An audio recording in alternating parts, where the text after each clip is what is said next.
स्कूलों की छुट्टियां पड़ चुकी हैं। क्या आपके बच्चों का मन भी दादा दादी या नाना नानी के पास जाने के लिए कुलबुला रहा है, या फिर आप भी उन्हें समर कैंप में ही भेजने की तैयारी कर रहे हैं? बेशक इन दिनों समर कैंप का फैशन चल पड़ा है, फिर भी गर्मियों की इन छुट्टियों में अगर बच्चों को अपनों के पास ले जाया जाए, पारिवारिक मूल्य सिखाए जाएं, तो उनमें अच्छे संस्कार पड़ना निश्चित है। हो सकता है दादा दादी या नाना नानी साथ रहते हों, तो बच्चों को कई और रिश्तेदारों से मिलाइए, उनके घर जाकर या फिर उन्हें अपने यहाँ बुलाकर। विशेषज्ञ कहते हैं कि स्कूल के रोज़मर्रा के जीवन से इतर बच्चों को अपनों के बीच कुछ दिन रहना चाहिए।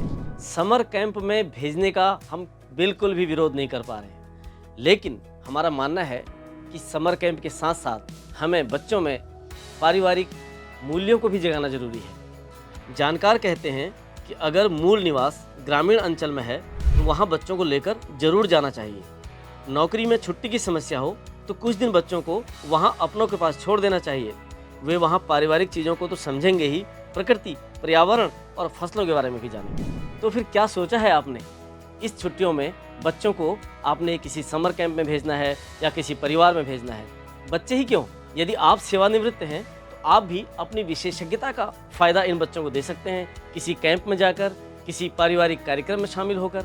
जैसा कि निदा फाजली साहब ने कहा ही है, घर से मस्जिद है बहुत दूर, चलो कुछ यूं कर लें, किसी रोते हुए बच्चे को हंसाया जाए।